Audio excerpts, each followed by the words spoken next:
Welcome to my easy சமையல்.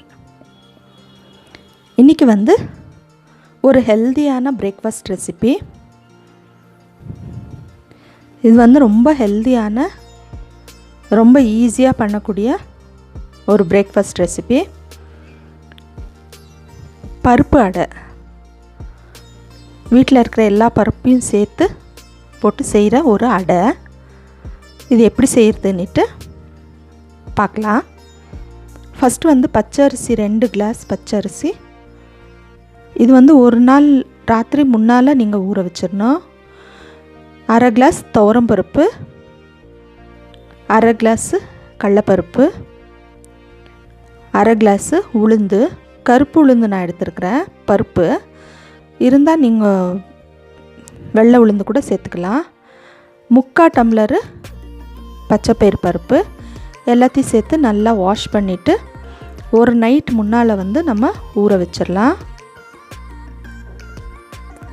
இப்போ பாருங்கள், நல்லா ஊறிடுச்சு.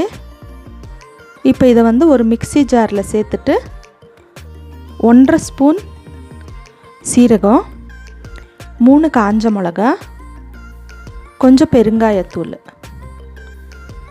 எல்லாத்தையும் சேர்த்துட்டு கொஞ்சம் வெந்தயம். நான் வீட்டில் முளைக்கட்டின வெந்தயம் இருந்துச்சு, அதனால் நான் முளைக்கட்டின வெந்தயம் சேர்த்துக்கினேன். இல்லைனாக்கா நீங்கள் நைட்டு ஊற வைக்கும்போதே வெறும் வெந்தயமே 1 ஸ்பூனு சேர்த்துக்கலாம். இது எல்லாமே ரொம்ப நைஸாக அரைக்காமல் கொஞ்சம் கொரகொரப்பாக அரைச்சிட்டு நீங்கள் எடுத்துக்கோங்க. அதில் அந்த ஜாரை கழுவி வாஷ் பண்ணி 1 டம்ளர் அளவு தண்ணி நான் இதில் சேர்த்துருக்குறேன்.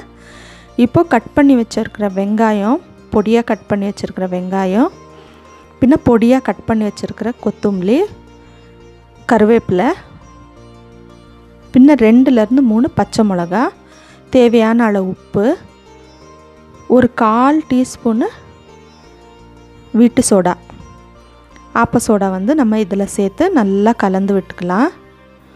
உங்கள்கிட்ட இருந்தால் வெஜிடபிள்ஸ் கூட இதில் சேர்த்துக்கலாம், இன்னும் ஹெல்த்தியாக இருக்கும். கேரட்டு, கேபேஜ் அந்த மாதிரி சேர்த்துக்கலாம், ரொம்ப நல்லாயிருக்கும். இப்போ பாருங்கள், இந்த மாவு கொஞ்சம் திக்காக இருக்கும். இந்த தோசை கூட உங்களுக்கு கொஞ்சம் திக்காக தான் வரும். அடை கொஞ்சம் திக்காக இருக்கும். அதனால் கொஞ்சம் நேரம் நீங்கள் நல்லா வேக வைக்கணும். மீடியம் ஃப்ளேமில் வச்சு கொஞ்ச நேரம் வேக வச்சிங்கன்னா நல்லா வேகம் உள்ளெல்லாம். ரொம்ப ஹையில் வச்சிட்டிங்கன்னா தீஞ்சு போயிடும், உள்ளே வேகாது, மேலே தீஞ்சிரும். பாருங்கள், இந்த மாதிரி நல்லா பொன்னிறமாக வரணும். லைட்டாக கொஞ்சம் நீங்கள் எண்ணெய் வேணும்னா எண்ணெய், இல்லை நெய் வேணும்னாலும் சேர்த்துக்கலாம்.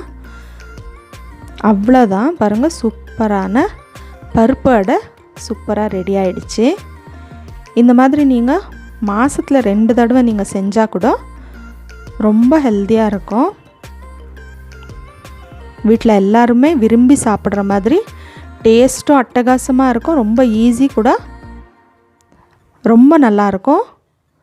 இதுக்கு நான் புதினா, கொத்தமல்லி எல்லாம் சேர்த்து ஒரு சட்னி பண்ணியிருக்கிறேன். இதுக்கு எந்த சட்னி வேணாலும் நீங்கள் செஞ்சுக்கலாம். சூப்பரான பருப்பு அடை ரெடி ஆகிடுச்சு.